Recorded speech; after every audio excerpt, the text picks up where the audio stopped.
For Africans worldwide. Motherland's calling its diaspora home. Join my voice. Join my team. Join my campaign.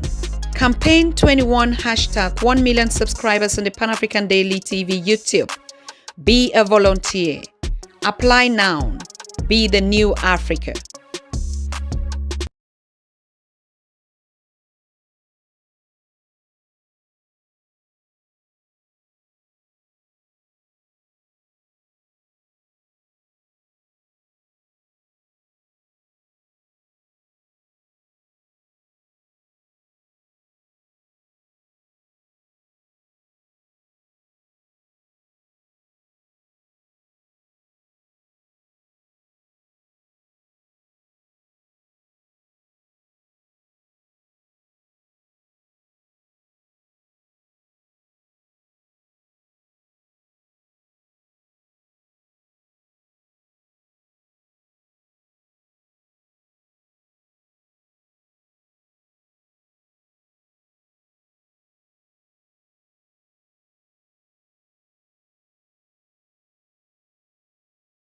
He's truly, really, I think 20 years back.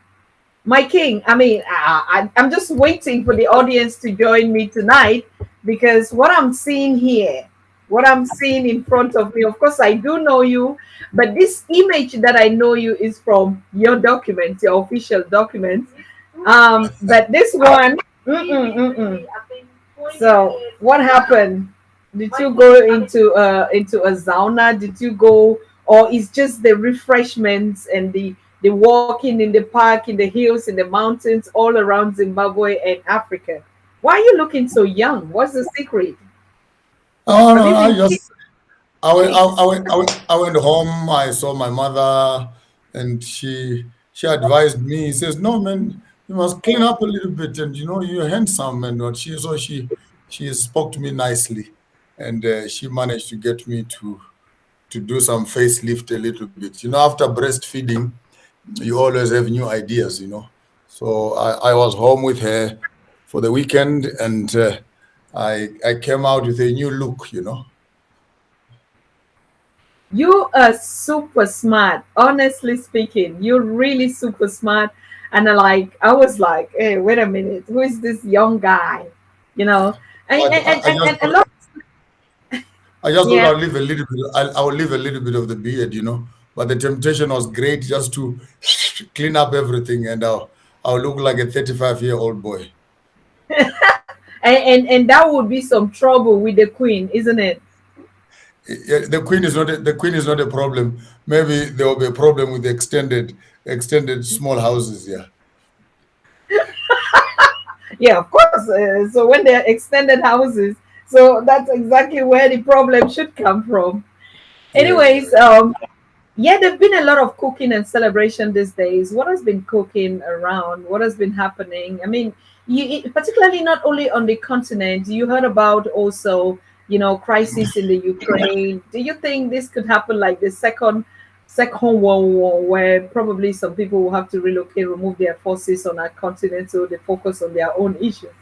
That's what Africans are thinking and are saying. Do you have any clue?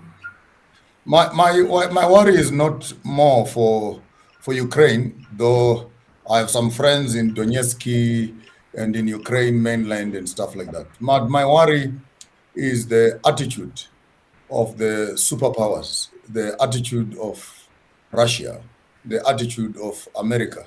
In our lifetime, we have seen the war in Afghanistan, we have seen the war in Iraq, we have seen the war in Syria, we have seen the war in Libya, we are still witnessing the war in Congo, and these superpowers have no respect for small countries. They have no respect for small economies. And they want something in Ukraine, whether it is gas or it is coal, and they will get it at any cost.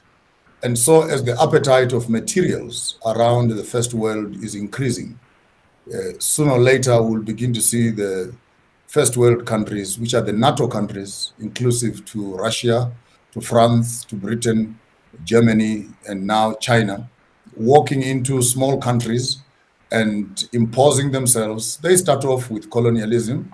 If colonialism doesn't work, they move over into sanctions. If sanctions don't work, they negotiate for regime change through opposition parties and civil wars.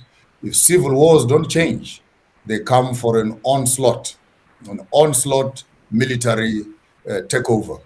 And we begin to see if the Russians are killing fellow Ukrainians who are Russians. Basically, they're divided by a river, a small little stream that divides Russia and Ukraine. These are tribes, literally from the Balkan countries, the Bolsheviks. And with that in mind, we need to learn as Africa. When we are talking about one Africa, that's exactly what we're talking about. That we can put all our African military powers together. We also build our nuclear weapons together as Africa. And Africa can protect itself from America. Africa can protect itself from Germany, from England, from France, from Russia, and from China. But we need to start learning, because if they can do so to their own relatives in Ukraine, how much more can they do to Black people whom they are not even related to?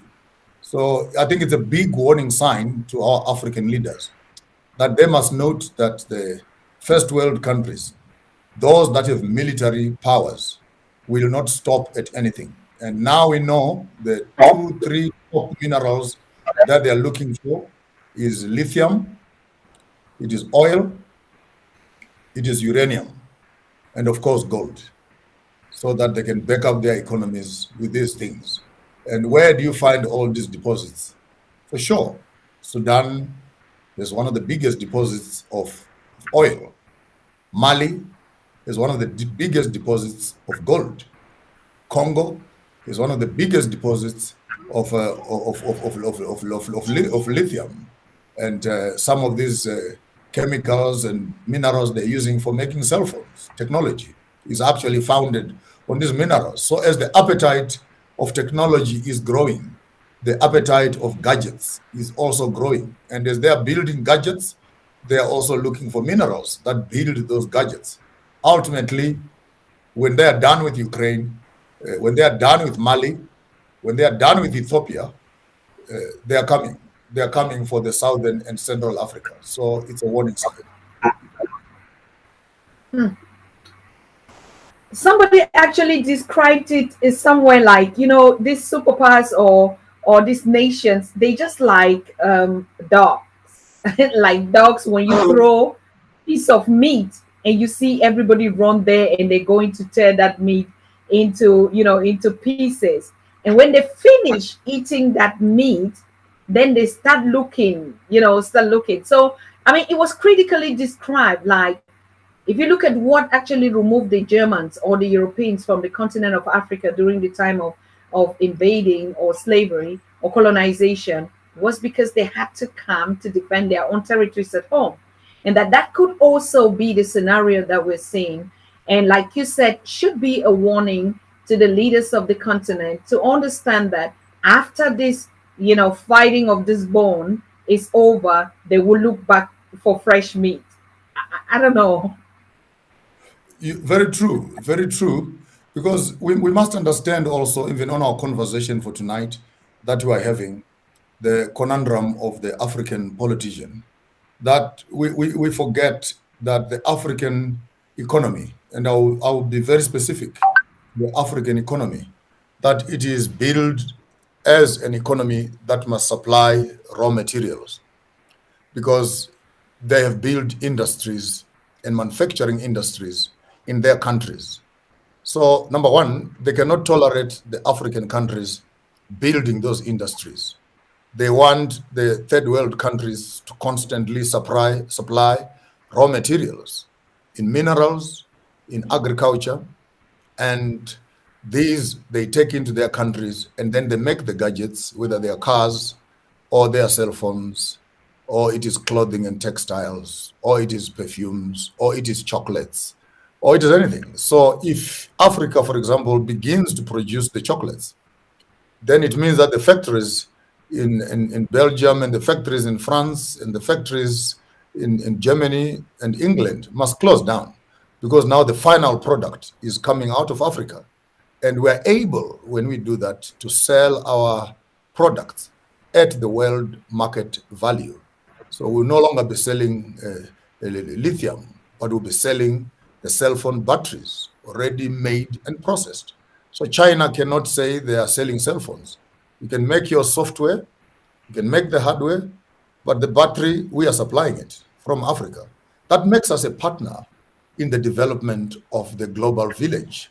But until our African leaders understand the economy of the world, how it is structured around supply of raw material and then resell finished products to African countries, our leaders will think that they must plant more, they must dig more, they must do more of everything. And you don't need to do more, because we can produce a little. And the little we produce, if it comes out as raw material, we are losing money. But if it leaves the continent as finished products, from the little we are planting and the little we are mining, we're able to get maximum profit in return for our products. But right now, our African economy is stuck in raw material supply, and raw materials are always supplied in bulk. So when they come to Africa and they buy chrome, for example, or platinum, they won't tell you that inside platinum there is lead, inside platinum there's uranium, inside platinum there's gold, inside platinum there's chrome. They're only paying for platinum only, and all these are the minerals that are inside the raw material. They benefit across the world. So it is cheaper for them to buy raw materials than to buy finished products. And as long as they are buying raw materials, the African economy will never compete with the Western economy. So I want to challenge African governments that start beneficiating, start processing your raw materials. Go to China, go to Germany as a country. Ghana, for example, go and buy the machine that purifies the gold. South Africa, buy the material and the machinery that processes platinum. Congo, buy the machinery that produces and processes batteries and lithium, so that at the end of the day, what you are sending out of your country are products, not raw material. This one you must remember for the rest of your life. As long as Africa is sending out raw materials, we are sending out jobs, we are sending out employment, we are sending out our economy. Because those materials, if they could be manufactured and processed in the African continent, the amount of jobs that we can create can actually make Africa a superpower within a space of less than 10 years. Because our economic power will be so vast and so felt around the world that money will start flowing to Africa. And that in mind speaks to one African economy. We need a central economy so that we can put our chrome, put our platinum, put our gold, put our coffee, put our cotton, put our manganese, put our iron, put our tin, put our asbestos, put our chrome, put our copper. All these materials, if they are finding themselves on the world market, an African stock exchange, with the real value, which is similar to Japan, to New York, and to London Stock Exchange, it then means that the world economies must start investing also in the African economy. So the whole thing of African unity must not only be spoken as a cosmetic conversation of we need unity, we need unity. We need to break it down. We need political unity. We need economic unity. We need cultural unity. We need language unity. We need academic unity. We need pharmaceutical unity, so that from all these confederations of unity, we can begin to put value on ourselves as Africans. and improve our economy. So right now, Africa is producing too much than it can consume because we are producing raw materials. We are not producing products. So we need production lines, clothing production, technology productions, military weapons productions, so that we can also begin to sell nuclear warheads to the rest of the world, as we also have some. If they give us trouble like North Korea, we can also point our nuclear weapons towards them. So we don't need to be scared as Africans. Right now, we are small boys on the global military stage because we don't have the military power to oppose the first world. I thank you. Thank you very much. It is still a question of, is it out of ignorance, or there's just something? Because like when you say, our leaders have to know, but if you look at our leaders, they are well learned and so experienced, but per se. Um, so what is the question? What is the issue? That I don't just want to do it, or I don't know it. What is it? You think it's really ignorance? It's in two ways. Firstly, the African leader who gets into power does not get into power from African money. He gets into power from European and American money. As a result, their allegiance is not to Africans. Their allegiance is to those that have put them into power. So when an African leader gets into power, before you say we have a new president, you must find out who sponsored him to become a president. Because the country that sponsored him to become a president will run your country and use him as a puppet president who will allow them to have access to raw materials. That's number one. Number two, many of our African leaders were not and are not educated in Africa. They are educated in Lisbon, in Frankfurt, in London, in New York, in California. So when they come back, you don't expect them to be Africans because you cannot send your children to Caesar and they don't come back as Romans. Wow. You cannot send your children to Caesar and they don't come back like Romans. Hmm. Yeah. So like you said, like coconut, isn't it? Is the easiest part. They come back with high appetites of cognac. They like fine wines. They like fine clothes. They like fine cars. They make money in Africa and then they fly to France and then they spend all the millions there. They fly to Italy, Milano, and they spend all the money there. They fly to New York and spend all the money there. So what do you expect? That's what they were taught when they're in school, that when you succeed and you're successful, you must be driving this kind of a car. You must be dressing in this kind of clothes. You must be eating this kind of caviar. You must be sleeping on this kind of a bed. So many of our African leaders, their appetites are not African appetites. Their appetites are European and American appetites. At the end of the day, you actually find that African leaders are using African monies to buy European goods so that it can make them feel and look like the American, like the European they were studying in school. So we have not done well as Africans to say we have produced African leaders who are Africans in perception, Africans in appetite, Africans in thought, and African in behavior, and more so African in terms of their passion for the Africans. You see this even in the way in which they carry themselves and the way in which they behave. They want to behave like European presidents. And you're an African leader. You need to understand where you are functioning from. But no, they are now custodians of the European system using the African economy to feed the European appetites.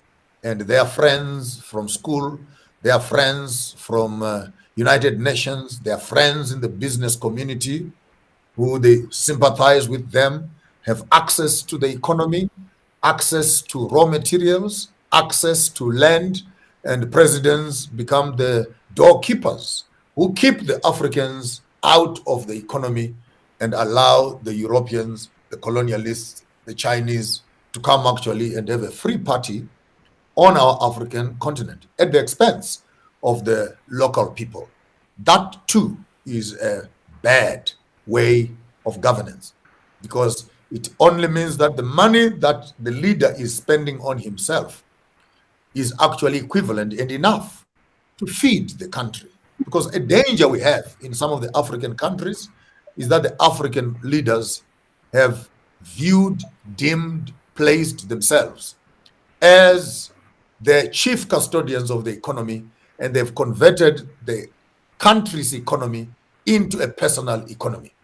I mean, you don't go very far to look at Mobutu Sese Seko, to look at some of the rascals that have gone through the African continent, who, when they get into power, then they grab all the SOEs, the state-owned enterprises, and then they convert all those businesses into themselves. Look at Angola, Savimbi and his daughter. Look at Uganda, Museveni and his wife and his daughter. You begin to see a replication, a duplication of this family entitlement, where one family wants to run the entire economy as if the whole country belongs to them. It is, yep. There's a lot we can chew out of this conversation, Dr. King Maponga Joshua. And I want to thank all of you that are joining this conversation. I was looking at my blackboard and I keep seeing 8 viewers. I like King Maponga is here and it's just 8. But then I had to refresh and see we're watching already close to 100 on this source and the other sources as many as possible. And so we can deeply get into the aspect of these conversations, But before we go to that, you just saw me, I call him King Maponga Joshua, doctor. I didn't put doctor first. So Dr. King Maponga Joshua. I want to break it a little bit to us to understand. We never got to celebrate his honorary doctorate title. And a lot of people were just like, yes, these titles, PhDs or what? And I said, no, an honorary doctorate title like mine that is being honored by your people for your engagement and they freely give it to you. It doesn't mean that we were lazy to sit and do the doctorate or whatever. But any honor that has been placed to you by your people is a merit that you deserve for your hard work. And not only that, is the legacy that you have put the cornerstone. Now, why am I insisting on this, Dr. King Maponga? It's because you talked about the education of the colonialists that has actually put us in this place. And so the qualifications and the certifications and the PAHHH plus Ds that we have actually do not reflect the will of the people, that people honor you, that they award you, that they applaud you for your work. We take just fabrics, like you said. If we look at the Chinese, okay, it's still their brother or whatever from the other side. But if we look at just say the Indians, you look at them at all this world conference and everything, they come like Indians. You don't even need to say if they are Indians from their dress code. What is it that with African leaders that is always a mistake? And I think while you're on that, I share my sincere gratitude for the 2 honorary doctorates that I've been awarded by 2 separate universities, the Sadiq University plus the Methodist University in South Africa. And it's a recognition for the amount of work that we have put into the community, for the development of the community. And for that, we are truly thankful and truly grateful to this kind of accolades of honor. And I think in a long story short, cutting the long story short, true leadership is one thing what one does for themselves. It's another thing what the community does for you. It's another thing what the country and the world does for you in terms of recognition. And with that, I would not want to undermine or underestimate this grand honor that they have conferred upon me and many others. It only goes a long way to say we celebrate each other, we rejoice with each other, we recognize each other. In the Western world and in the Northern world, they do similar things where they also recognize each other, they appreciate each other. Even the Nobel Peace Prizes, which is now almost acting like one of the biggest achievement any socialite, philanthropist, scientist, or politician can seek to achieve, which is the Nobel Peace Prize. It only says we actually recognize as the world what we have done. So I think it's high time also as Africans that we create our own Nobel Peace Prizes. I don't know what we are going to call them, whether we're going to call them Sankara Prizes, or we're going to call them Lumumba Prizes, or we're going to call them Nkrumah Prizes, or we're going to call them Magufuli Prizes. The list is endless. So we can call them Queen Latiti or Nandi or Akuo. To me, that's immaterial. But what we need to know is, as Africans, we need to start recognizing each other and recognizing each other meaningfully. Because as Africans, we cannot be gunning and aspiring for European recognition and fellow Africans, and we are not recognizing each other in a good fashion. And I think that we can maybe, even under your leadership, Dr. Susan, we can come up with maybe 6 or 7 trophies, one for education, one for politics, one for medicine, one for agriculture, one for entertainment, one for culture, and one maybe for religion and social issues. And we create these accolades. And once every year, we identify African leaders whom we think deserve some of these accolades. I'm even thinking on top of my head, we needed to recognize our co-founders, the Nyereres, the Kwames, the Sinkaras, the Magufulis, the Mugabes, and the Winnie Mandelas, and many others who have actually been able to be pathfinders on this great African journey. They have mapped the path for us. As we are following, we are not walking in the jungle. We are following in the footsteps of those that have actually gone ahead of us. And no one will recognize them. The Americans will not recognize them. The Europeans and the Chinese will not recognize them. So it is time that as Africans, we can also begin to recognize ourselves, appreciate each other, and honor each other in such a fashion. I thank you.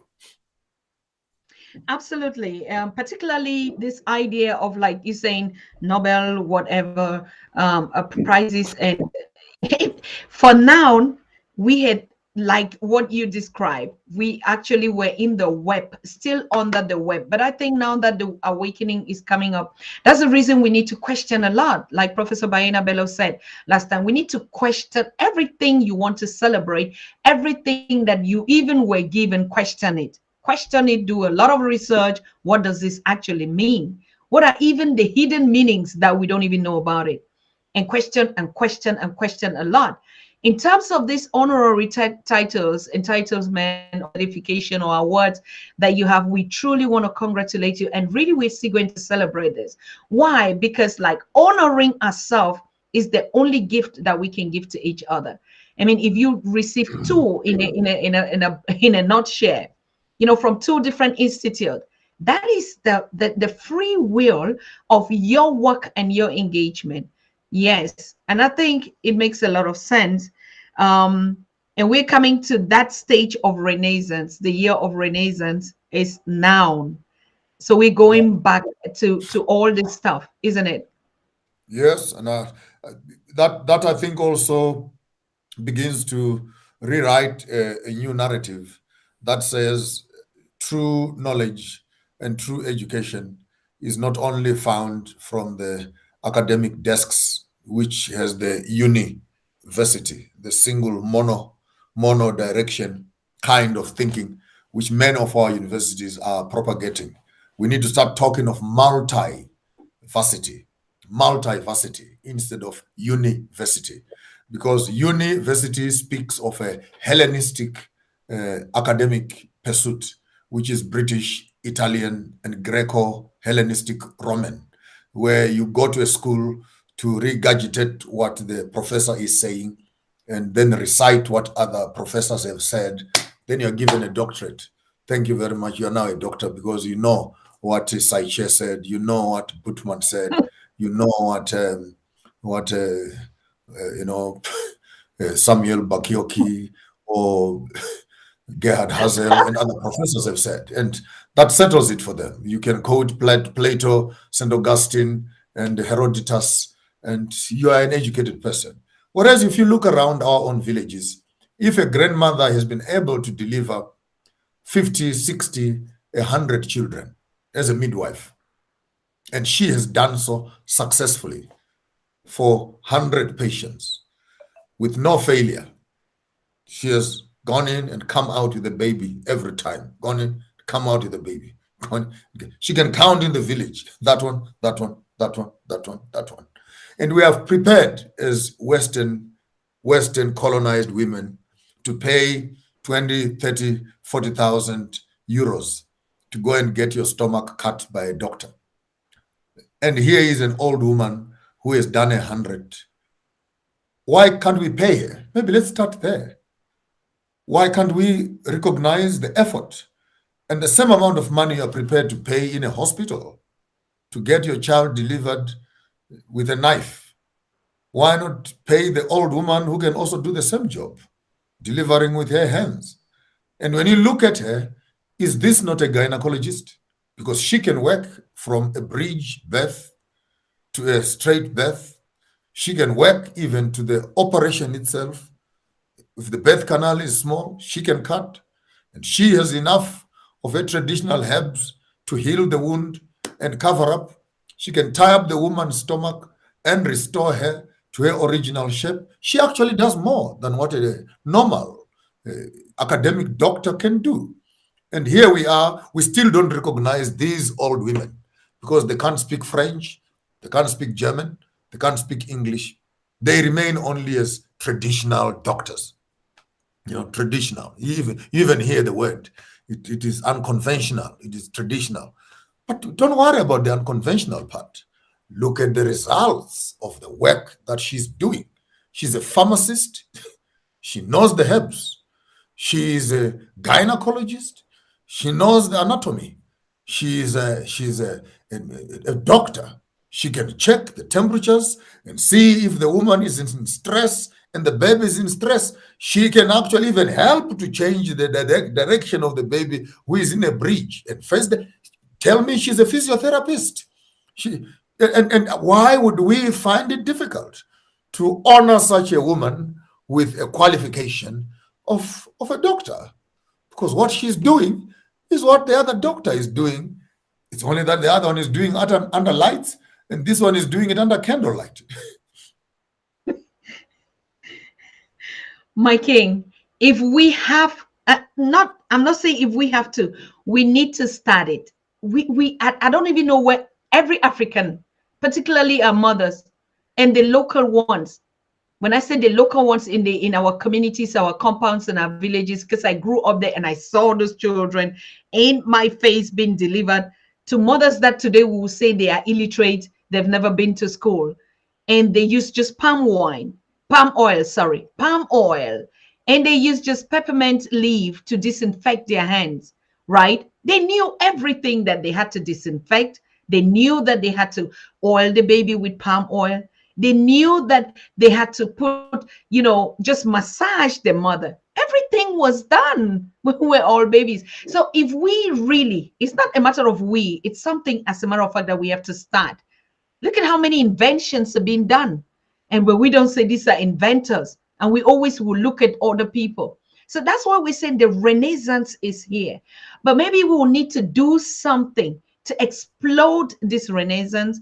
And I have good news, my king, because Senegal is inviting us at the Monument of Renaissance to do the Renaissance 2022 Africa Festival under that monument of family, the monument of the Renaissance. Oh, we've been lectured about that thousands of times, and it's going to be in December. It's already confirmed, and the concept is exactly what you're saying. How were we living before? It's not just festival where we go dance, music, and everything. No, how were we before we became now pre-colonial history presentation in everything from fabrics to kitchen to everything. I am passionate about this for some reason or the other because I was born in a village. I was born in a hut. I was not born in a hospital. I was born in my grandmother's round hut with the floor that had cow dung on it, and I want to say something. If we can begin to give birth to children as Africans that are vaccination free, I want to see something. If we can give birth to children that go back to breastfeeding, I want to see something with children that are going to eat organic food. And I want to see something if we can give birth to African children in and out. I want to hear those children talking. I want to hear their dreams. I want to hear their vision. Because this, for me, remains as the true nature of what the African is all about.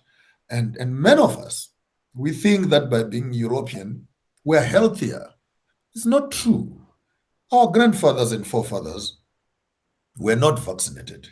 They lived past 100, 110, 120 years. Some of them are still alive as we speak. So I have a question for you. If we measure civilization on the basis of mortality, and the old people used to live longer than us, now we are dying at 50, we are dying at 60. If we make it to 70 or 80, you are lucky. So can we say that civilization increases mortality, or civilization is now reducing mortality? Because what we have now are medicines that maintain diseases. We don't have a health system that prolongs life. So there's a big difference right there. When you have a disease, here is something to help you to manage the disease. But we don't have a lifestyle that actually prolongs and elongates our lives. So I can say, as a fact, that our civilization is not, comparatively speaking, equal to our mortality rate. The more educated we are, the shorter our lives are becoming. The more traditional we are, the more uncivilized we are, the longer our lifespans and the vitality of life is. The more raw the food is, the better is the health. The more refined and sweet the food is, the less the quality of life. So when you look at it from a wholesome space, we can categorically state that we are getting more educated, but we are getting more and more unhealthy.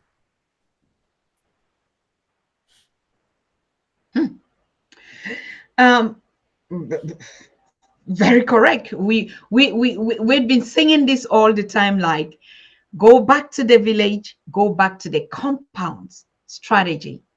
And then we would see who is truly civilized and who is, because when we really just open us, but that's why most of the time we're saying the diaspora go home, the diaspora come home, get that experience, go to the village, go to the compound. If you want to do your research to know about culture and identity, it's not in any university on the continent, it is in the villages and in the compounds. That is when you understand, that's where you really know.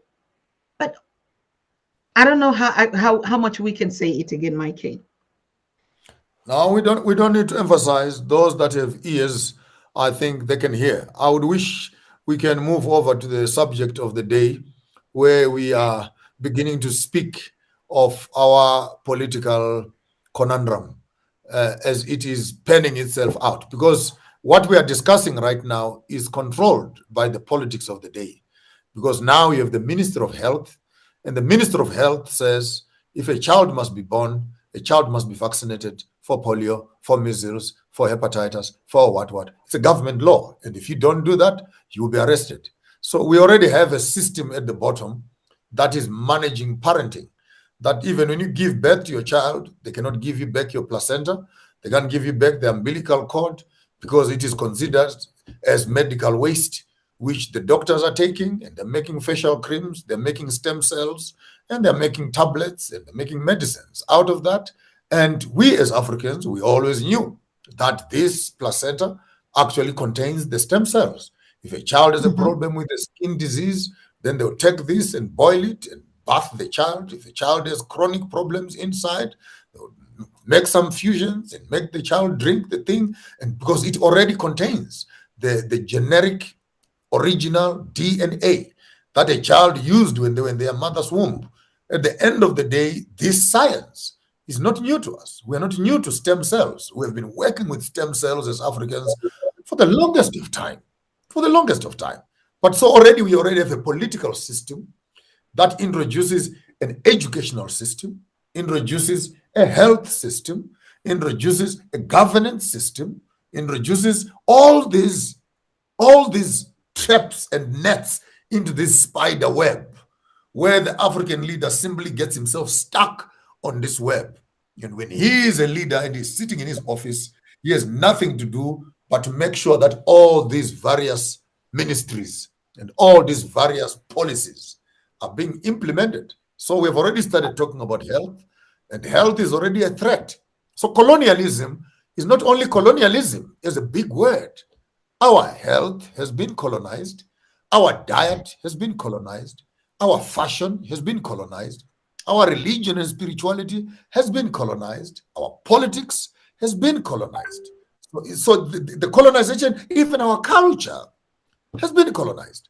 So if we are saying we are free, we now have independence. The question I have for you, you are free from what? You are free from what? Because you still send your children to the same Romans, to the same Caesar. You still get your children cut up by the same Caesar. And unfortunately, they also call it the Caesar section. I don't know whether it is by accident or what. They also call it the C section. It is the C section, the Caesarean section. So this is the Caesar section. We still have colonial medicines. We still have colonial entertainment and education and colonial sports, by the way. So if you say you are free as an African, I want to ask you as Africans, you are free from what?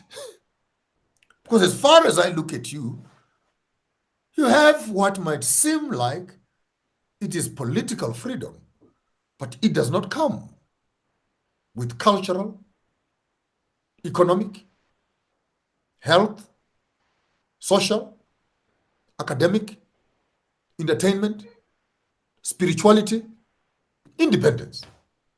In fact, your own presidents are being inaugurated by the same religious system, colonialists. They are still carrying those big knob carries, which is the British Queen's stick, in your parliaments. They are still putting on those stupid wigs in your courts. And you're free from what as Africans? If I can be very honest with you, your freedom that you're talking about is freedom from what?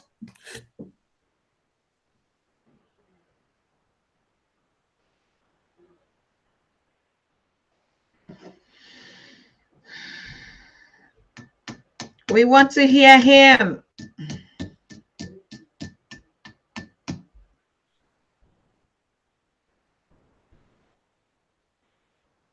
The volume is out. Can you hear me, Dr. King Maponga? Yes, I can hear you. Okay. Okay. Because I couldn't just like, yes, let's get into the topic like with actually freedom from what? That's the question. Freedom from what? And Um, how do we go about that? The web of colonization and African politicians' dilemma. That's the topic for today. And we've just already been brushing around the corner to open up, like we say, to open up the door so that when we speak these things out, we could actually understand. So over to you, my king. I mean, I'm so like eager. I wish we can have a short little conversation. I will not make it very lengthy. I want to keep it Yes. as precise as possible so that we can be able to put our minds around it. The colonial system that we find ourselves in, which has gone on for the past 400 years, from the time of the slave trade to the time of the colonization of Africa, which has become more evident in the past 100 years. And of course, in the past 60 to 70 years, we begin to see the African countries getting independent, with Nigeria, with Ghana being the first one, and the rest of the African countries following suit. We needed then to stop as Africans and consider the reality as it is beginning to pan itself out. And I'm saying so from a position of knowledge that we have 70 years of research, 70 years of observation, 70 years of history writing itself, from Ghana to Kenya to Tanzania to Zambia to Malawi to Mozambique to Zimbabwe to Namibia to South Africa, the list goes on, to Nigeria, to Sierra Leone, to Liberia. And when you look at all these 52 or 53 or 54 African countries, as each one of them is getting independent, as each one of them is getting liberated, as each one of them is gaining its own freedom from the colonial system, the question I ask again is, have they really been free? Have they really been freed? Do they understand what freedom is all about? And how do they begin to experience their freedom at the benefit of their people? Having said that, we needed therefore to be truthful to the fact that maybe as Africans, we have not put our heads fully around the colonial system, so that one, we can understand the strength of the chains that bind us psychologically, politically, and academically, socially, and otherwise. Because by thinking that we are free, psychologically, we are still bound. When Bob Marley said, "Free yourself from mental slavery," I'm glad he said that. He didn't say free yourself from physical slavery. He was very clear in his words. He says, free yourselves from mental slavery. Because the real freedom we're looking for is mental freedom. And mental freedom comes with us beginning to appreciate ourselves and understand that if we are to decolonize the African, his religion, decolonize his food, decolonize his medicine, his religion, decolonize his politics and his economics, what does that mean? What does that mean? It means, therefore, that the African must have his own bank to keep his own money. The African must have his own industry to manufacture his own products. The African must have his own sports to celebrate his own history. The African must have his own clothes to remember where he's coming from. The African must have his own education, which teaches them about themselves. Therefore, our freedom as we have it right now is a cosmetic freedom, which only speaks of putting an X in a ballot. Immediately after putting an X in a ballot, land remains unspoken. Education remains unspoken. Fashion remains unspoken. medicine remains unspoken. Things continue, and all these things are of economic value to the colonial system. The African leader who thinks he is in power but does not understand or appreciate his people and understand the colonial damage that has been caused on the African will go to parliament and put ribbons on a dead donkey, hoping that it won't smell.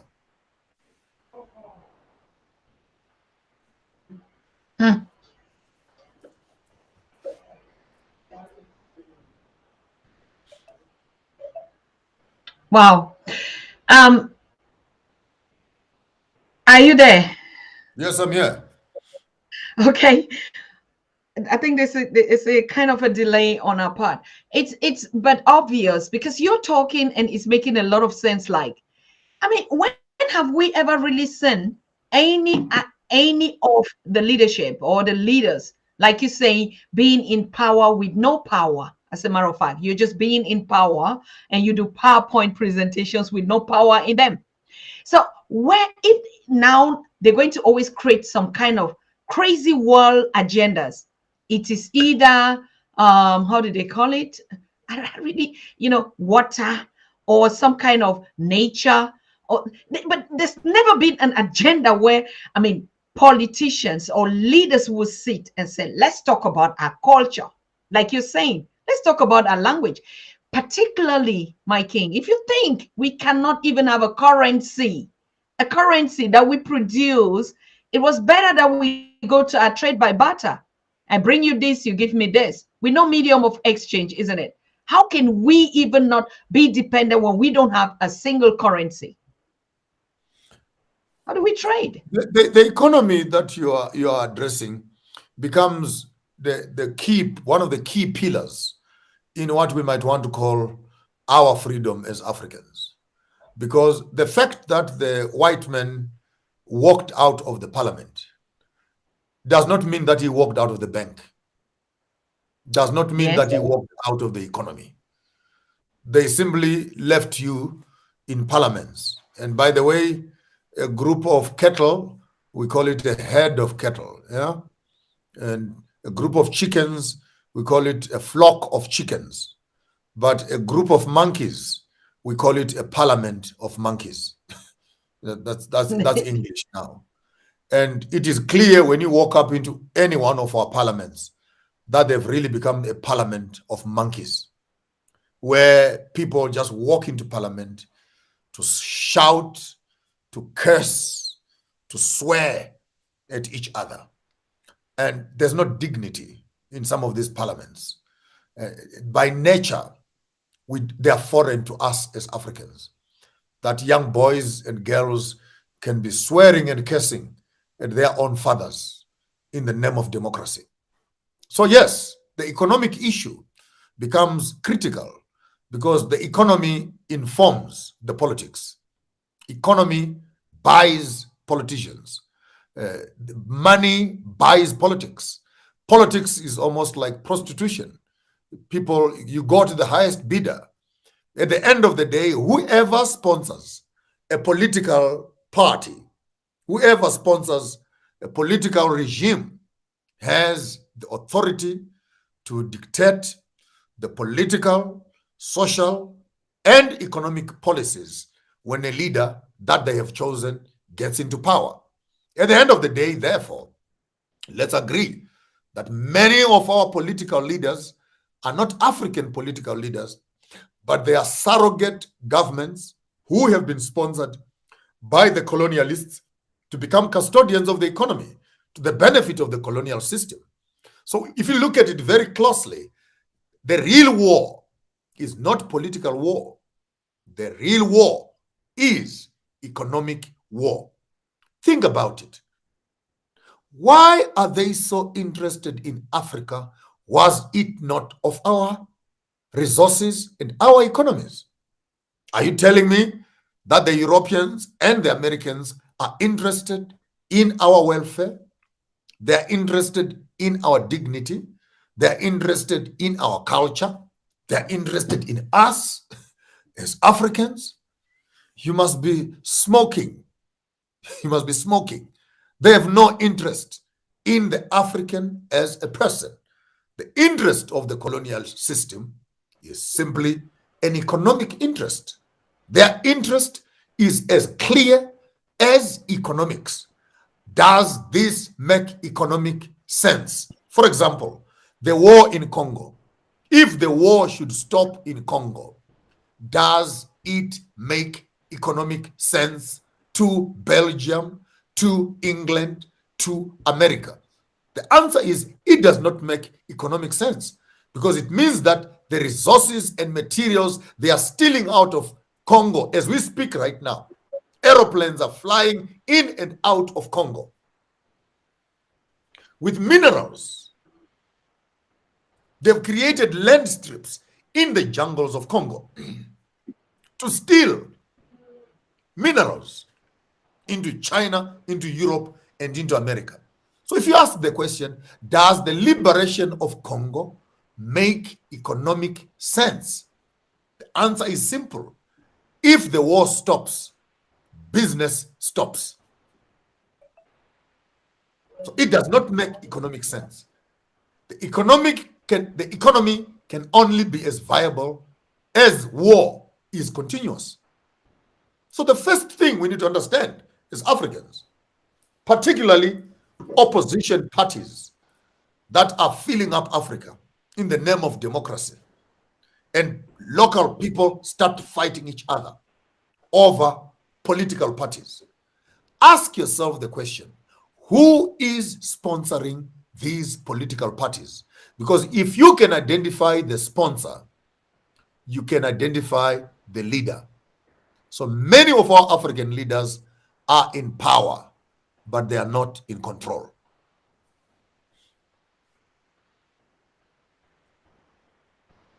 Absolute. No way, no way. But is it true? Like questions that are coming in to say, even the wars, the continent is distraction, because the war is just to, destabilize people running helter skelter where they are busy looting. So actually, is just a distraction. Could it be considered in that sense? But you, who is at war with them, so probably the leaderships, they also know that this war is not really a war like we think. Create some narratives and come to enter war. I mean, how does it even concern you when these leaders don't treat people well, and it becomes a problem that you have to intervene? The militarized government is very convenient for dictatorship and anarchy, because then it means that the military is in control of movement of people, and strategically so. You even saw it during the COVID pandemic, that many of our African governments resorted to, and even European governments resorted to the military to put and enforce law and order. And this becomes a democratic war where people's freedom is taken away from them, and the military bases, the military generals are running those countries. So you ask yourself the question, is the military there to protect people from outsiders, or the military is there to protect the leader from his people, or the military is there to protect people from themselves? At the end of the day, who are you protecting? When you are beating up your own citizens on the streets, who are you protecting? You are supposed to be protecting the people, and you end up using your guns to fight, to destroy, to kill your people. Then what is militarization, except that it begins to serve a personal, local, and international interests? And in the state of COVID, we know very well that the military powers were used to enforce the military and vaccination and peace and order during the times of unrest. Therefore, when you militarize a country, you start breeding dictatorships.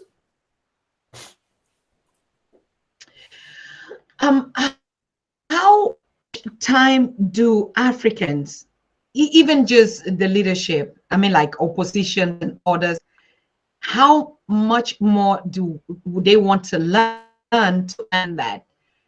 Whatever situation and problems that are going on the continent, and they cry foul play and call, oh, the international community is not listening, the international community is not acting, and the international community doesn't act or react. Never would they act if it was not coming something that would of their interest. If it's only coming to serve you, if only coming to protect you so that you're not beaten, you're not military, you're not incarcerated, they don't. How much more, how it take for us as Africans to understand that no concern and attitude to whatever would ever save this continent apart from us Africans? You know, look at the wars, like you're saying, riots everywhere, and particularly there's something that it has to be nation building, working together. If you look at all the elections that were rigged or were stolen, as they say, and the opposition or the youth flew the street, they are killed, they are incarcerated, they are decapitated, and they keep thinking, oh, yeah, because we do that when we riot and shout, the United Nations, the international is going to listen. Most of them are rotting, they are dying in the cells, and nobody cares. When we will listen to understand that these instruments have never been working and they will in the interest of the Africans? It's painful, Doctor, very, very painful. Because when our children go to academic institutions of higher learning and they do their undergraduates and they do their graduate studies and they get all constipated with this seemingly democratic politics, freedom to speak what you want, freedom to, and all these baggage of freedoms. Then they come back into their countries and they don't appreciate the history of where we are coming from. As far as they are concerned, they don't want Africa to become Africa. They want Africa to become New York, because that's where they were studying their masters. They want Africa to become London. They want Africa to become Sydney. And the question is, when your appetites for colonial institutions supersede your appreciation of your African institutions, the academic person becomes an abuser of the fellow African.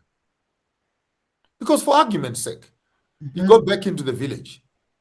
Who said the old woman in the village wants a TV?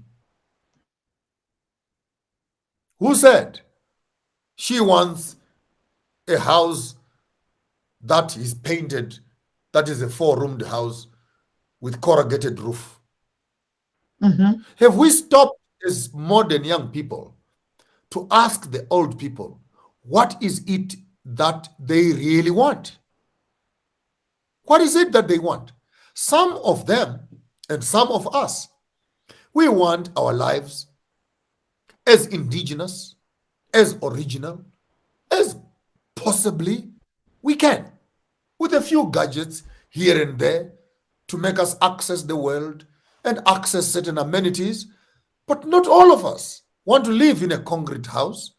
Not all of us want to live in a modern Eurocentric perception. But our young people, they think that this is what we want. So we are also looking, number one, when the young people are beginning to abuse the old people by forcing on them the technologies and the civilizations that they've gathered in the Western education system.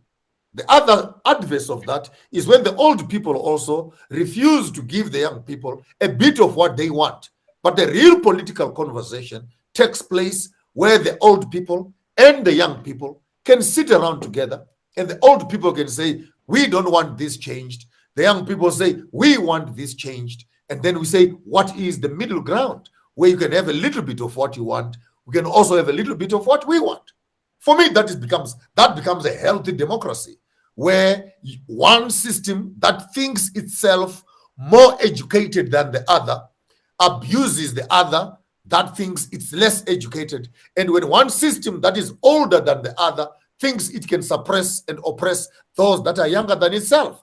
But as old people as we are, we have become custodians of our culture, of our traditions, and we feel at a greater level if we should let go our culture into the hands of the young boys and girls who are coming with opposition parties, excited about technology, excited about everything that is happening in the West. This could actually be the last time we see ourselves as Africans, because now we are proud that our children cannot speak our own languages. My daughter does not speak any Swahili. They only speak English. My child does not speak Shona, Ondebele, or Igbo. They only speak French. My daughter does not. They only speak. And our measuring when we measure our success, we measure it by how less of an African you have become. No, they no longer eat these traditional foods. They only eat cornflakes and they eat Weet-Bix. They cannot eat the traditional porridges. And the parent is happy and excited that their children have actually become like white children. So when you look at this conundrum, where the old people are saying, let's keep a little bit to ourselves, and the young people are saying, to hell with everything that is old, let's make everything new. This begins to create the political tensions in the African countries, where young people want to disappear from their culture and old people want to preserve their culture. So I want to say that education in some certain instances has become a passport, an escape passport of the African from his culture to the colonial culture. And when the African comes back to his own villages, he becomes irrelevant, because the information and the culture and the socializing that he or she now has is totally irrelevant to the environment that brought them into being. Is it not funny that those very same uneducated parents were able to send you to school? Those very same uneducated parents were able to educate you. But when you come back from your education, you can no longer relate to them. They are backward. They are uncivilized. They are uneducated. And you would want to do everything in your power to make sure that with your education, you redeem them. You redeem them from their culture and you make them white. So how do we know that? The day when you are going to get married, there you are with your new French girlfriend or Russian girlfriend or British girlfriend or educated girlfriend. Now you want to get married in an exclusive hotel, white garments, white clothes. You want to put on some rings. You want a function that celebrates what you have been seeing on TV. And anything that has to do with your culture becomes totally irrelevant. So can we say, I come back again, can we blame ourselves when we send our children to Caesar and they come back as Romans?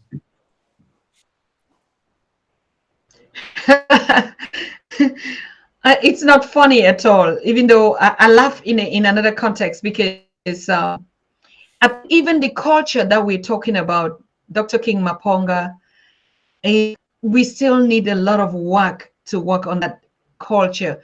I know the space where you're coming from, but if you look at generally, because the impact, like you're saying, the impact of the web of colonization, if you look at our belief systems, our marriage systems, our customs, our food culture, our what do I say, community culture, if you look at even this warring tempered, if I take an example, the consciousness of the diaspora, the African Americans, the Caribbeans, a conscious community who have researched their history, know so much, and they're more conscious of being Africans than Africans on the continent. Today you see the celebration, and that's a conflict right there, like what you're saying. They are woken, and they even on the continent, just because we're on the continent, we wear these colorful clothes, but we still go to worship and pray to gods that are not our own. We still don't even know what our culture means. We're so oriented into the Western culture on the continent. Oh my God, it's crazy, just crazy. So this melange, or this middle point, where do we actually start? Where do we start? What Sorry, what you're saying is very, very, very interesting, because for me it underpins the entire conversation. What you're saying is very critical and very, very important. Why do I outline that? Because had we been colonized by the Chinese, we all right now would have been Buddhists. It's a fact. Had we been colonized by the Muslims, we all would have been Muslims. But that we were colonized by the Europeans. Is it correct that the African should say, I am a Christian? No, I beg to differ. You are not a Christian, and you will never be a Christian. The correct statement must be, I was colonized by Christians, and I took the God of my master, and he has now become my God also. I took the religion of my colonialist, and now I also worship the same God with my colonial master. So this is a master-slave, master-servant relationship at an economic level, which now spills over into a spiritual level. So there's no Christian, no African who can call themselves, I am a Christian. There's no African who can say, I am a Muslim. There's no African who can say, I am a Buddhist. Just say it clearly. I was colonized by, and they made me to believe the same God they believed in. So we have a problem, particularly myself. I have a problem with Jesus. Because if we become Christians, therefore we must also address Jesus, who allowed the colonialists to colonize us, abuse us, rape us, steal from us, kill us. And it was all part of his will to destroy us.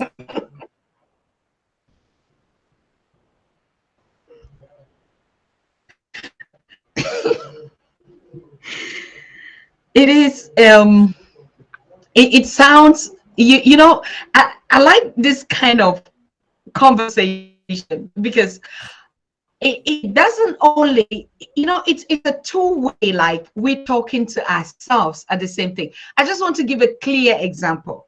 It is only yesterday that we saw all sort of hearts and loves and cards and presents and this in the name of St. Valentine's Day.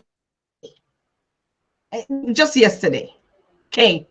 Right. I talked about it, and I said, and I like that, what you're saying, because we're in the middle. We're coming in the middle to actually start formulating how it should work. Because in the beginning, when we just say, oh, we're not celebrating St. Valentine, we don't celebrate.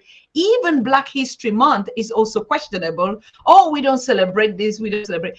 You know, we really truly don't understand. So we sat in the team and said, okay, it's fine. There is St. Valentine's Day. We have to nothing against that. But is that the African Day? No. Let us address it clearly. And we sent a card and say, for us Africans, we celebrate love. When if they say is the feast of love, 24/7, 365 days is Ubuntu. But of course, because the Europeans are celebrating their feast of Valentine, we also wish them a happy Valentine's Day as they do celebrate. So we have nothing against their holiday that they celebrate, but this holiday is not my own. But I wish you, and if I want to celebrate even, I'm celebrating your holiday and nothing wrong with it. For me, that is a universal celebration. It's a cult. And it's a, I mean, that was the impression of the project. When we work that project, it lies truly in the communication, my king, just like you're saying. What any, if not all, and every civilization that has matured, it must own its time. It must own its festivals. It must own its celebrations, because the culture and cultural celebration is engraved and embodied in time. Therefore, the African calendar, and I'm going to recommend again that we look for Mukulu Singiswa, who has done a Kemetic calendar for Africa. Yes, and, I'm writing I'll the name down. I'll give you the details. I'll give you the details. Thank you. Because with that, we're able to own our time and say when is what and what are we doing at such and such a time. That speaks to our seasons as Africans. A season for plowing, a season for harvesting, a season for preparing ground, a season for seed, a season for this. And all these are linked up to the moons, they're linked up to the weather patterns, and we have particular celebrations as we go along. Now, you have this Valentine's, you have this Easter, you have this crazy woman also they call Christmas, and her sister called Easter, and the brother called Valentine's. And every year, Christmas is looking for a new husband. And someone wrote me a message and says, Merry Christmas. And I said, I don't want to marry her. Marry her yourself. Because last year, she was also calling for Merry Christmas. Says, what did she do with her husband last year? Because this year, she's looking for a new husband. So my 2 cents worth is that maybe Christmas, if he is a boy, he must marry Easter and they must go on Valentine's.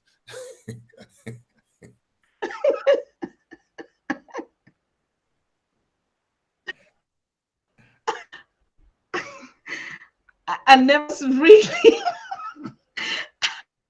they must just go on a date. They must go on a date, you know. It is also another crazy one coming up. Like, I mean, how on kind of audacity, my king, to be honest with you, what kind of, I really call it guts.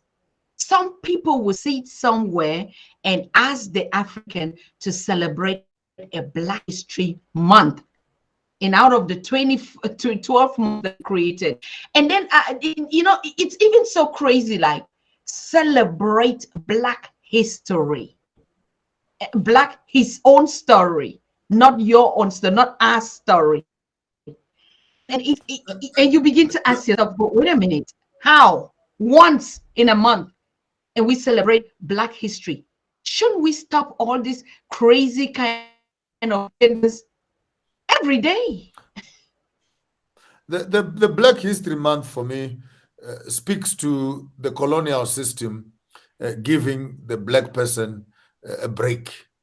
And I call that a colonial holiday for one reason more than one.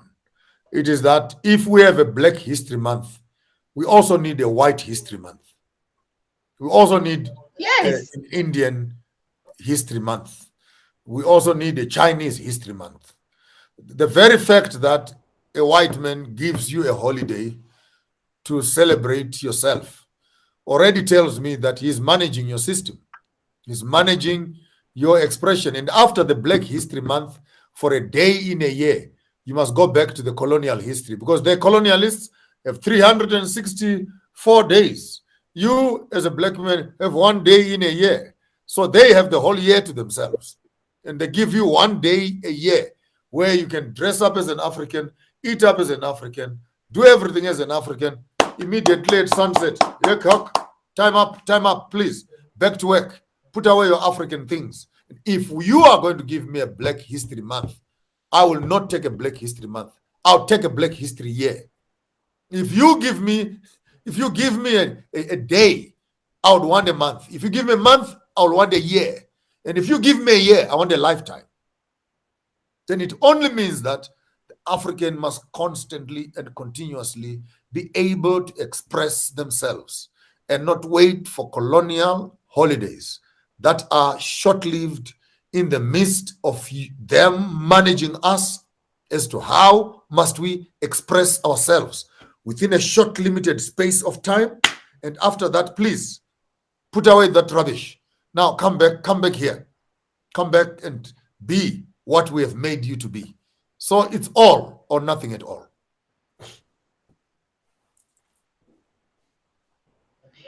Or even, let's just even say we copy.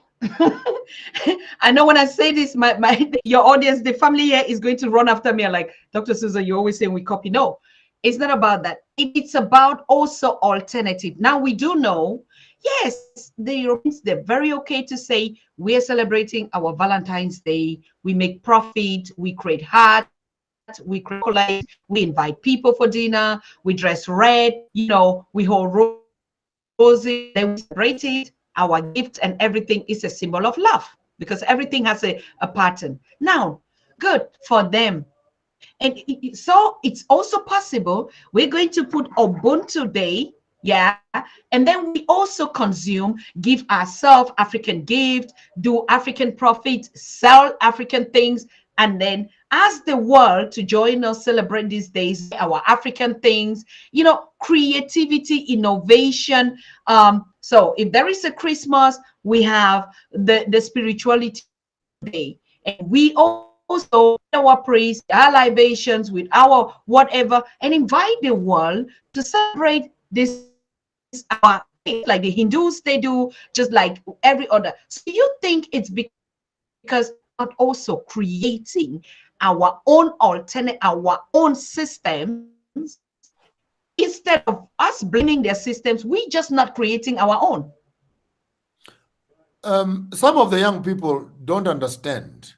I'm seeing one of the young boys here called Ramez, who says I'm a stand-up comedian. I know he's a Zimbabwean boy or a South African boy who seems consumed with this coconut mindset. What we don't understand, and some of these young boys who have been to school and they have memorized William Shakespeare and they now can write their names in English. They forget that when you tamper with people's culture, you are able to tamper with their economy. Because these holidays are directly linked to economic stimuluses within the colonial system. You look at Valentine's, for example. You are able to sell cards. You're able to sell flowers. You're able to sell perfumes. You're able. Of all those businesses that you are able to sell, how many of those are benefiting the African? You look at Easter. You're able to sell bunny eggs. And up to now, I still don't understand how a whole African can believe that a rabbit can give birth to eggs. But that's a conversation for another day. You're able to buy these hot cross buns. You're able to buy these cakes. You're able to buy and buy and buy. So when you accept a colonial ideology on the left, you must be prepared to support the ideology with your economy on the right. You look at Christmas. It's one thing to accept and celebrate the birth of Jesus at Christmas. Once you begin to hear that music in the air, La la la la la la la la la la la la la la la. It's playing in the shops. It's a frenzy for buying. Yes. And if we don't understand as Africans that the colonial holidays are directly linked to the economy, because once we accept the holidays, we must now follow up and support those holidays with our hard-earned cash and buy the Christmas trees, buy the Easter bunny eggs, I think in the next 3-4 years, we may end up with Africans celebrating Halloween. Halloween, the ghosts and demons of the Oh, it's already. European witches as they are visiting our homes and etc. It will happen very soon with boys such as Ramez. That is coming very soon, sooner than we expect, because everything that is African is evil, and everything that is European is holy and is righteous. And all we need to do is take our money as Africans and walk up to the Europeans and support them in their holidays. Such boys don't even have a stop order of giving money to their own parents. They would rather spend money buying flowers for their girlfriends as if their girlfriends eat flowers.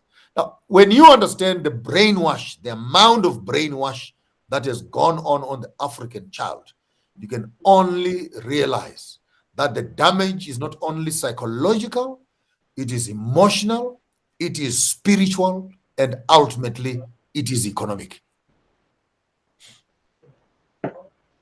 Yeah, it is. It is. It is so like that. I mean, we know even, our young sisters or girls that really would go on a war and even would cut it if they are not celebrated in that pattern. That's how damaged, how sick. You ask yourself, what has this, for God's sake, just got to do with love and the good times you spent together? So probably, yes, we also do see, like I said, our main issue, whether we disagree or not, will still fall back to our disunity, because we do have, I'm a custodian of that. We have our African festivals, cultural festivals for arts and culture. Believe me, the megas that we've been doing in Germany for the past, now was the 15th edition, and taking it over to Senegal this year. We have seen how much money that people have spent on these projects. The exhibitors come with goods made in Africa. Some of them also are still being copied in China, and they just bring it. But you see European or the Africans buying and putting money here in the belief to say, I bring something back to my culture, a product that is in my culture. So if we are united, it's a question mark, and we could create a global week or month for Africa festivals of arts and culture. We have another year for business. We have another year for cross-cultural. We have everything, because we are a continent of celebration and festivals. Our dead, or we're celebrating, we dance, we eat, we celebrate. So, but we don't have a unique one that unites all of us. Like when we're saying a unique one, Christmas is all over. How did they succeed to implant this vacation, these holidays, and connect us when we cannot come also with our own? And then nobody is stopping us now. Unity is our solution, I think isn't it? we needed to also extend our conversation into appreciating that with the takeover of our culture, the ownership of our calendars and our time begins to talk to what we might call cultural tourism, where Yes. Africans can begin to move amongst each other, spending money on each other, spending our income on. I mean, I would love to come to Gambia, for example, and visit the jungles of Gambia for the Bwiti ceremonies and write Yes. papers around the cleansing of ceremonies in the jungles there. I would love to visit the Hottentots down in Congo Basin and understand the ways of the past. I've been with the Khoi and the Sang in the Kalahari and in Swakopmund in Namibia. I would love to see Madagascar, the traditional and indigenous healers that are there. I would love to visit Senegal and understand also their culture. So for me, once we begin to appreciate ourselves as Africans, both in terms of textile and industry, in terms of fashion, in terms of medicine, etc., there is so much that is happening in Africa that we can learn from each other, and we share notes, and we share money from one country to another as we are exploiting ourselves. We can't wait for the Germans and the Norwegians and the Swedish to be coming and seeing our own African cultures where we are. And we are busy insulting each other as Africans, and we can never spend money on each other. Therefore, we must understand that the preservation of culture also comes with an economic stimuli of what I might want to term cultural tourism, which then empowers the Africans to begin to spend our money on each other in terms of continental tourism. Imagine, it's not even just a matter of just if you say cultural history, because to be honest with you, ever since Berlin chopped us into 50 since 1884, and that's why we can hold that conversation, we can argue, but we will have to hold a Berlin conference, whether we like it, we will have to do that, because we have to dislocate that spirit of division where it started, where it was planted. I don't bother how many people, how many kings, how many leaders, how many organization representatives would meet, but they have to be a declaration on that denouncing that thing. So because they chopped us, we don't even know our neighboring country. Nothing. Like you say, Zimbabwe, never been there. South Africa, I've never been there. And I've never been there. Nigeria, I've never been there. Just imagine only taking that tour for 3 visiting or even 6 months, just once in a will change the whole history. I'm talking about 2063. And again, if we understood that we in Africa have more tourist attractions possibly than many other European countries and Chinese countries out there. I mean, the Serengeti on its own, the Kruger National Park, the Wangi National Park, the Victoria Falls, the Great Congo Rivers, the cultural exchange programs, the beaches of Africa from Mombasa to Zanzibar, to Lorenzo Max, to Mozambique, to Durban, the Table Mountains. You begin to look at the wealth that Africa has. And as such, when you travel to these places, you are able to see not only the tourist attraction issues, you are also able to see the economic opportunities that are available in those areas. How much construction is happening? Do they need cement? Do they need paint? What kind of business am I doing? Will they need branding over here?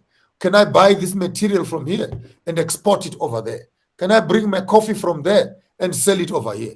Can I take my Ankara dressings and all the Ghana and sell them down in the south?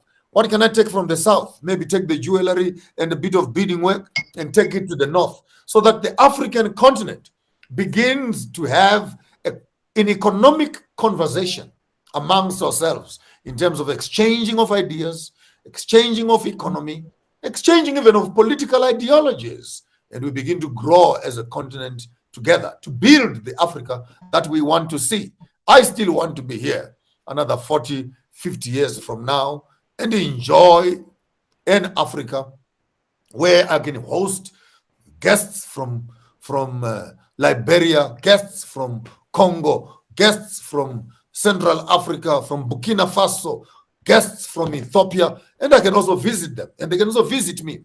It is in this cultural exchange that Africa will truly recognize how rich she is with materials, with knowledge, and with resources. And for me, this is the dream of the Africa that I want to see, where the African child can move from Cape to Cairo with no passport. and enjoy every bit of experience within the continent, and not feel marginalized, excluded, abused, or insulted by another African. Because now we will understand when an African comes here. Right now, like in South Africa, some Africans feel when Africans come here, they're coming to take our jobs. But at this kind of Africa that I'm talking about, when you see an African coming to your country, you know that the African is coming to spend money in your country. They are bringing blessings. They are bringing resources. They are bringing intelligence. They are bringing materials. They are bringing business opportunities. And this free movement of Africans will begin to develop a continental value system, and we can brand our continent to become that epitome, the real holiday destination of the world. Like the idea we spoke about at the beginning of midwives. I look forward to a day when German and Swedish women can actually come and have their children delivered in a traditional fashion in an African midwifery clinic.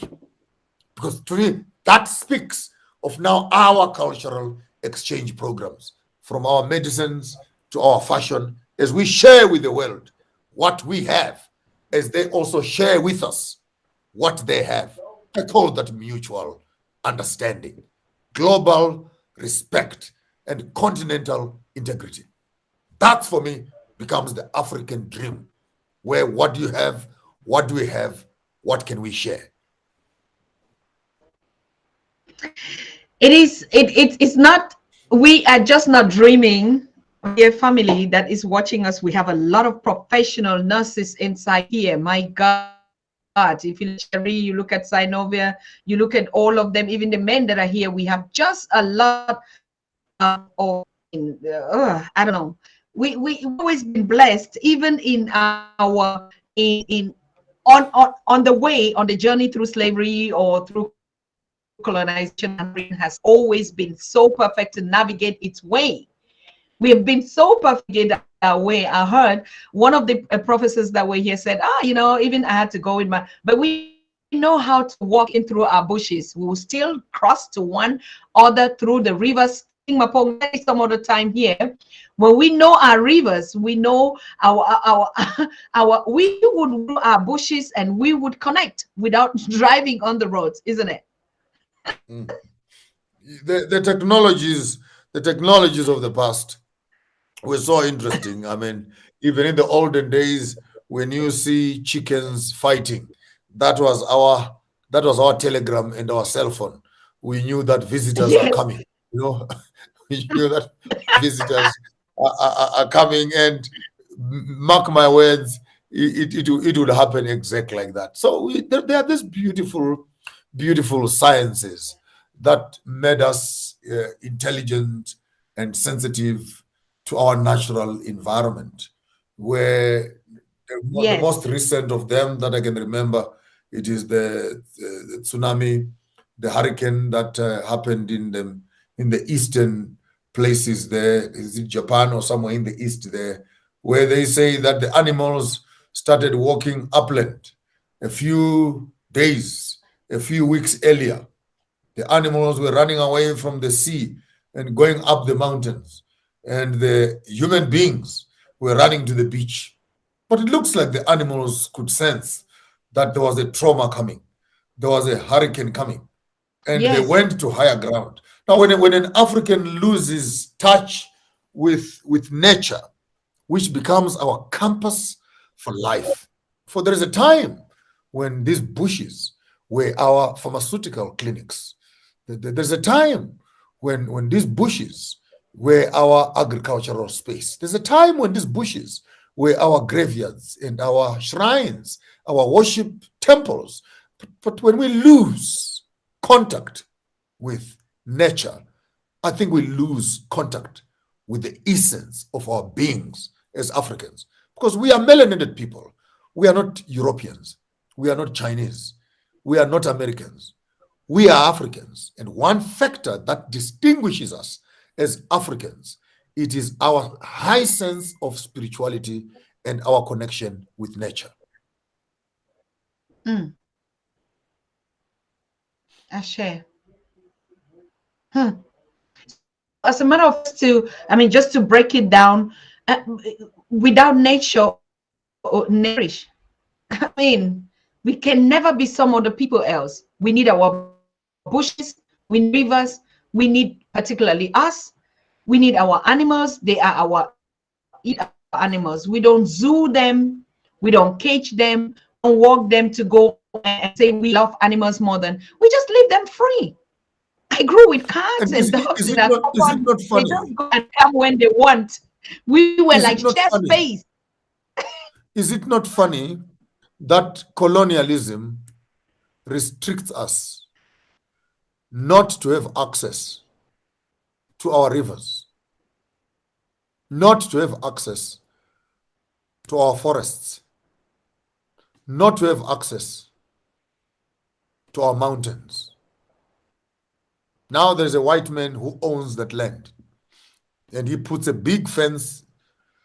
Trespassers will be prosecuted, because these are the very centers that gave the African access to his spirituality.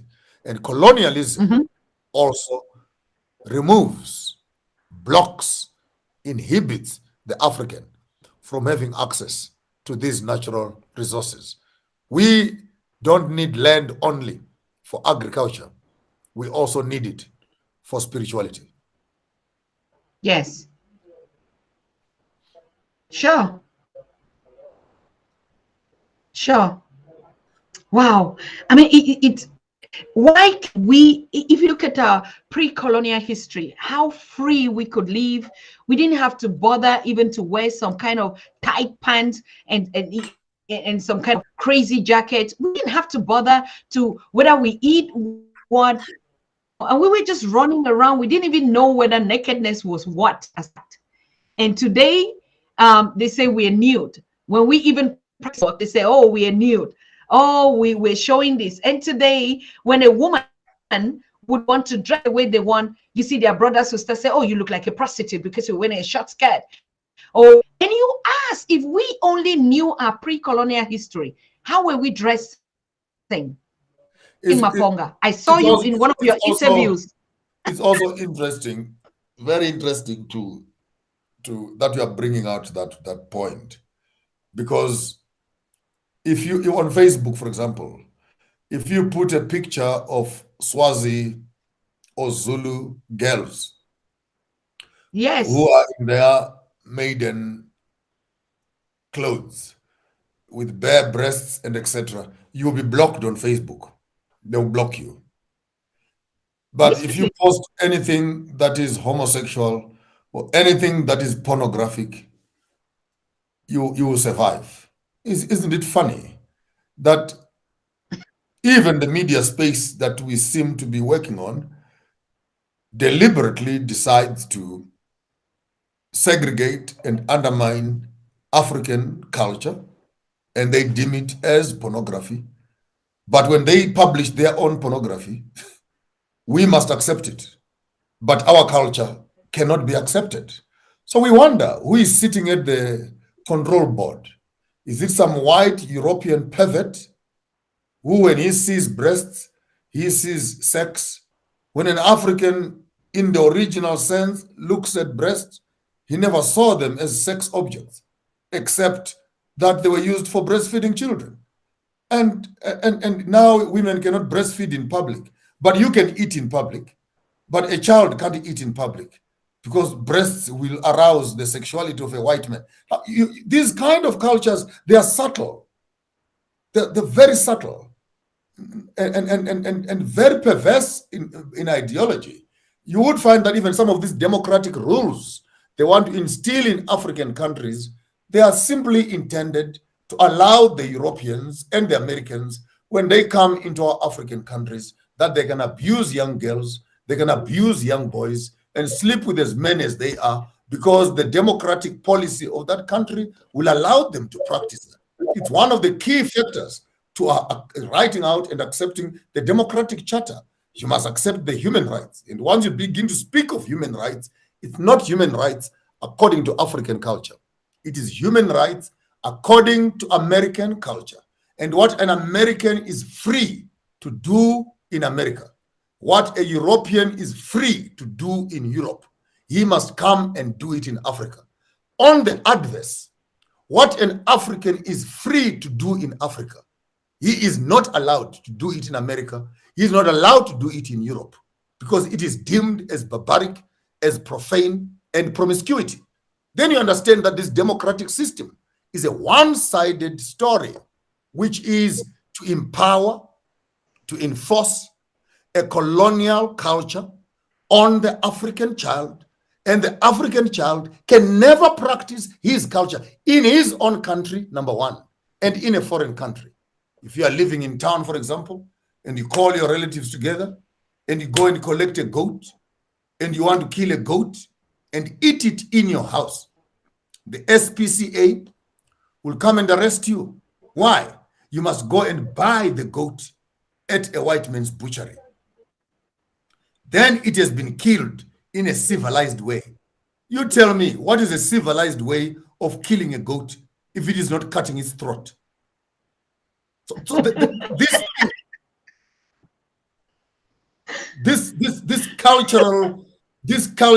Western culture, which is hiding behind democracy. Our young people think that by becoming democratic, they are becoming free. But in the depth of that charter of democracy, you are giving up becoming an African, and you are saying, we would run our countries, we would run our homes, we would educate our children, we will hospitalize our children, we will deliver our children, we will rule ourselves with Western, European, and American rules instead of ruling, governing, eating our things as Africans. Therefore, I don't look at it from a very simplistic platform. But when you look into the depth of it, the side effects of democracy have resulted, this one you can hashtag, the African has become an endangered species. One principle of democracy: take away the African from his culture, plant him in the Western culture, then we can be able to deal with him. But even in that state, he is never equal to us. For he comes here not as a master, but he comes as a slave and a servant. My question again on the globalization: when we finally walk into the global village, I'll constantly ask this question: what are we going to be as Africans in that village? Question number one. Question number two: who will be the king in that village? Question number three: what God will be in that village? Question number four: what religion will be practiced in that village? Question number five: what culture will manage that village? Question number six: how will the African live his own culture in that global village? Does it have tolerance for Africans? Or by then, the African must be fully whitewashed so much that she hates herself. And every one of her children, boys and girls, all of them want to become as white as the colonial master is.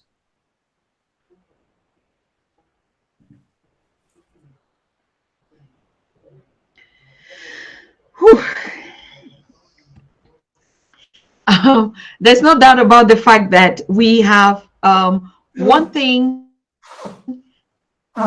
say once again, and most of even the systems, King Maponga, when we go by ancient prehistory, like we say pre-colonial history, because I think that's really the way we would always pre-colonial history, our story, you're going to see that even the same sex or diversity, like President said, all the things that you are saying about, we had it and we just promote it. What is it that we even promote in Africa? Talk less of, but why do you choose one particular thing that they have to? There's nothing new after all. Civilization started where? in Africa? What is it that you can teach us? Nothing that you can teach us. You just picking even some of the things, recycling it, and put your marketing and communication on it and make it propaganda. Apart from that, nothing new that we never did or not doing. Maybe as we are closing down, let's agree that our greatest weakness are ourselves, the educated amongst ourselves, for we have become custodians of this colonial system, and we think that our education is a passport to escape from our culture and ourselves. The education that we may deem to be education, it is actually a parasite of African education. We have said this in some of the programs, and I know my learned friend, Dr. Small, and my learned friend, may his soul rest in peace, Dr. Rashid, they have gone to lengths to, and of course, Dr. Nsingiswa, they've gone to lengths to educate and try and remember. You know, I like that word. It's remember. You know, you're putting the members together. You're realigning the members to remind the African that our technology, our civilization, and our science, the alchemy, remains supra to all colonial educational systems. The R, the gap, the Ra, which you now call algebra, it's actually an Egyptian R, gap, and Ra. Those are gods in the Egyptian space, which you now call algebra. Chemist comes from alchemy, and Kemet, which is Egyptian. But again, when the history is written by the colonizer, it will never glorify the colonized. We study our history from the time the European colonizes us.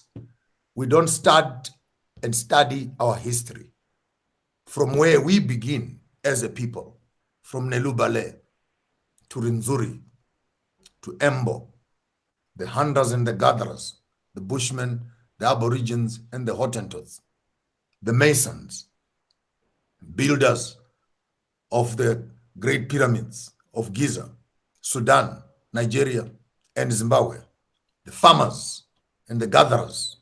And we study our history from an honest platform of understanding what is Embo, what is the embroidery of African tapestry, what is it that puts us as African together. And by the way, white people are not Bantu. They are not the children of Ntu. They are not Bantu. We are Bantu. We are people. We're melanated people with a genesis, an embryo, an embo, where we all started from. And understanding ourselves, therefore, and studying ourselves, writing about ourselves, speaking about ourselves, reasserting ourselves. Why is it that the world is scared of the African who knows themselves?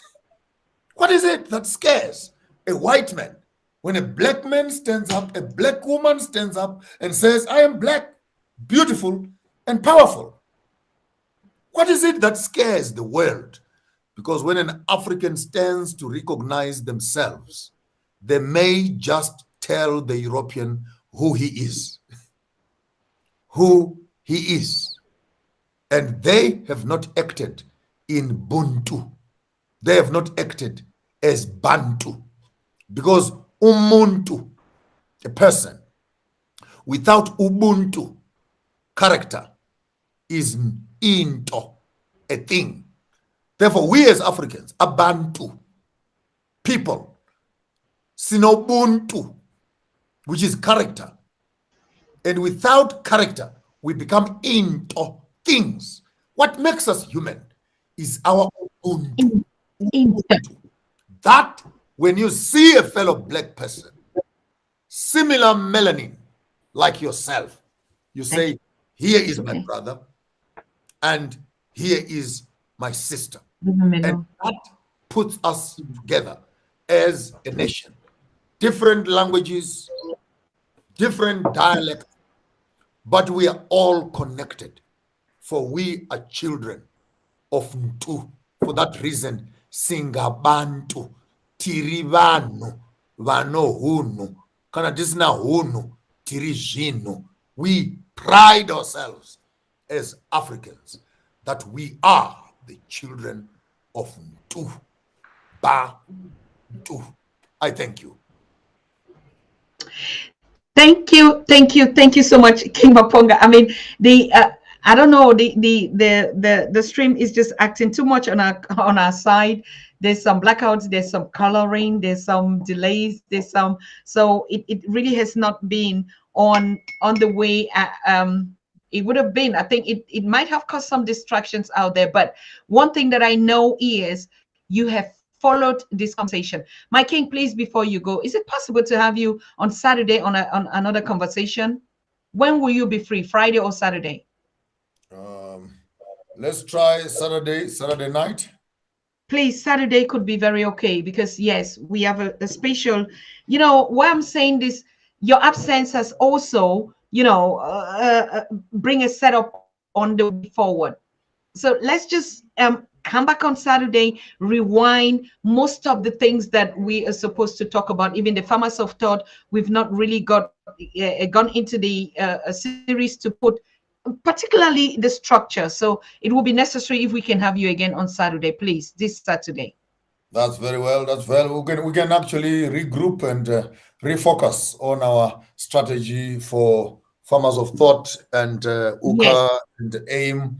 And as we are now settling in Harare, Zimbabwe, we will be able to share some news of what is happening. As I said initially, we are setting up another studio here in Africa, and equipment is all here, just waiting for the hardwares, the hard drives, and the servers, and we'll be ready to run. But I think on Saturday will be a good that we reunite again. And I want to thank you again for extending your invitation, and big thank you to all your guests, and not forgetting my contributors also, my fellow panelists who support me in my absence. We send our greetings and lots of love and appreciation. And with those few words, I would say shukran, sante sana, lala salama, mobata zvakanaka, nilale kakuhle, enkosi, bayeti. Bayete. Bayete, my king. Bayete. Thank you so much. You've all heard Saturday, same time. We're going to have another session with Dr. King Maponga on strategy, structure, and way forward. Thank you so very much, my king. Good night to you. Thank you. Yes. Thank you.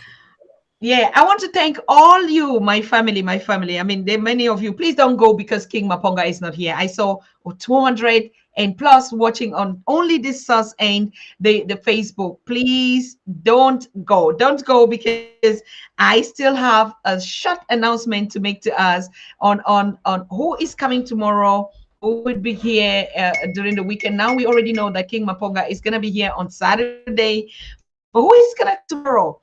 We also know that we've missed our brother Rutendo for so long, and he's been going around putting some historical facts, and they're working on a lot of projects also out there. I mean, this is also one of the brothers that we want to get in touch with him again. I spoke to him this morning, and he said he might be with us tomorrow, and that's going to be a very important conversation that we'll be talking on Wednesday about the arts talk, social entrepreneurship, creativity, innovations, and yes, we're still trying to keep in touch with Kayama art, who we spoke about, from, you know, these artists and painters and street boys and our youth that are really creating their space with the African narratives that we're talking about, connecting and uniting one another. But because of the low connection and internet and this, we're not sure really at this timing point to always get in touch with those on the continent or in spaces that internet is not actually favorable. And that's also another way that, you know, they start disconnecting, getting too strong, we're getting too powerful, we're getting too knowledgeable, we're uniting a lot at in this very short time, right? So I look forward to having all of us here again. Please don't just keep in touch. Make sure that you are subscribed. Make sure that you've clicked on your notification bell. As you see, we were using another studio today, trying to put the structures together, because the other one sometimes throw out the guests. So we're testing another new one. We have totally four live streaming systems that we do, you know, just put it in case. And you know how much they continually bring us down at every point in time. Right. Another topic is our Black History Month. We can say anything about, but that's the creation, that's the only time where we sit together and we learn, you know, what happened to our brothers in the diaspora, who did what. And irrespective of the fact that we're saying it should not be on the same just for a month, and I think we are extending.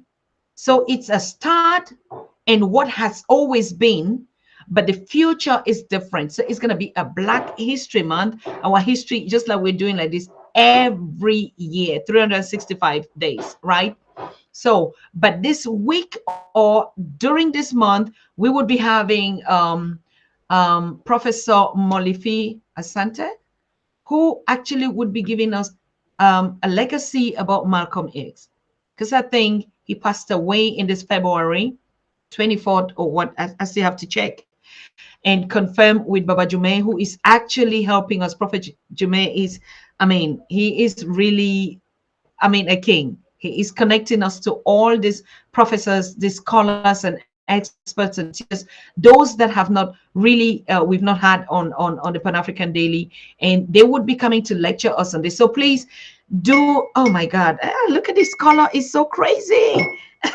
I don't know what's going, it's just acting and acting. So yeah, so we are going to host a lot of guests. I mean, you just do know most of them. Professor James Small is going to be on again, I think on Friday or Thursday. We would confirm that. All our scholars actually that will be giving us the true history of how our brothers and sisters, our children, our stolen, kidnapped, hijacked from the continent, what they have also been going through. We've heard about the continent, about its 54 countries, about the leaders. We've learned a lot about, you know, issues that are going on. But is the continent paying attention to what has been going on to its diaspora? Is the continent, not only the leadership, all the continentals, be them the migrant, even in the Americas and in the diaspora, do they know the history of their brothers and sisters? When they meet on the street and they see each other, do they know what they've gone through? Do they know that most of the privileges that we are undergoing or enjoying today, some people had to lay down their blood until today? They still be hung, they still been killed and murdered everywhere. Do we know that? So Black History Month, when we say we celebrate the martyrs, the heroes, the struggles, and even the departed, we come together, we remember them, we share that with them. Most of the time when we talk about Africa, some people always say, oh no, it's not a geographical. No, it is. It is us worldwide. And our diasporans, we the diasporans, are looking always on the continent, sharing the stories, sharing all the narratives, sharing the wars and everything. But is the continent paying attention to their brothers and sisters? Do they study? Do they know who they are? Do they know wherever they are scattered around the world? Do they know? So it's a challenge. It's not a one-way thing. I can understand our brothers and sisters in America that are complaining and say the way the Continentals, even when they come to America, the way they treat them, the way they side with others. So we need to talk. We need to hold this conversation. It's not just only about developing, and even the unity with us start in the village. And if you have relocated on scholarship or whatever thing, and you are in the Americas, that's your village. So who is in that community? Who do you refer to? Who do you look up to? Who do you connect to? Do you know the stories?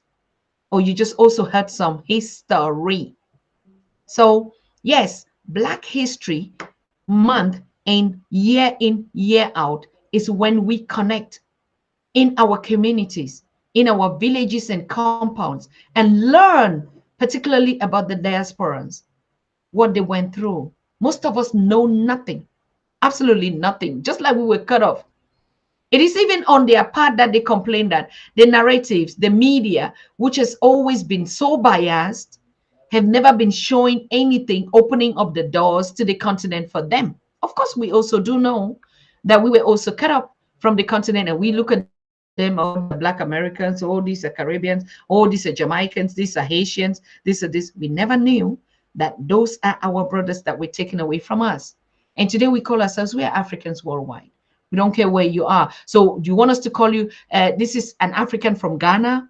This is an African from Cameroon. This is an African from Zimbabwe. So why do we call them African from America, African from Europe, African from UK? So let's also call ourselves on the continent African from Nigeria, African from Congo. No, right? So these are all things that we have to fix together. And it's sometimes when we meet at this Black History Month, we should be cooking fufu and plantain and everything and celebrating. So we need to get our people out there in the diaspora. All of you that have locations and stuff, please make sure that you turn out, you host conferences on the Black History Month, you invite guests. If you're a migrant community out there, invite our brothers and sisters. We have a lot of people, even the children out there would tell you the story. Don't just go and like, oh, I just came here to study my book. I'm just harvesting my money. I'm just making my thing. And you don't even care. You don't even know anything until you get into trouble. Then you start looking for people and crying out, oh, they are our brothers. No, you need to also feel their pain. You need to know their history. You need to know their stories. You need to fight to connect back.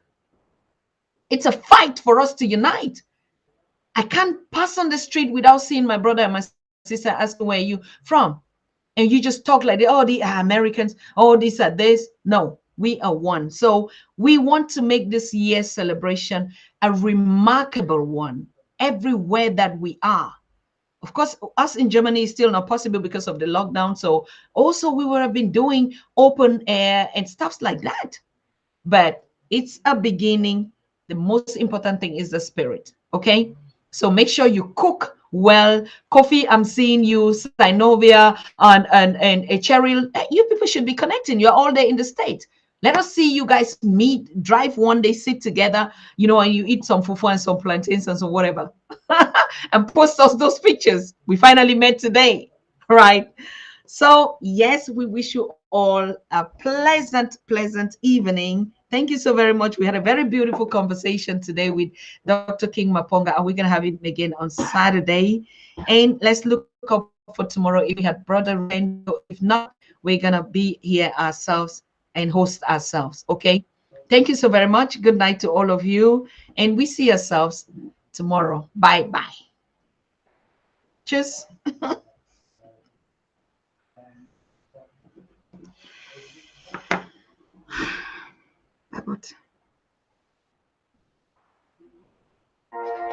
You are watching the Pan-African Daily TV with Dr. Susan Tata. The Africa we want. Unity, yes. Consciousness, our culture, our spirituality, our history. One Africa for Africans worldwide. Motherland's calling its diaspora home. Join my voice. Join my team. Join my campaign. Campaign 21 hashtag 1 million subscribers on the Pan African Daily TV YouTube. Be a volunteer. Apply now. Be the new Africa.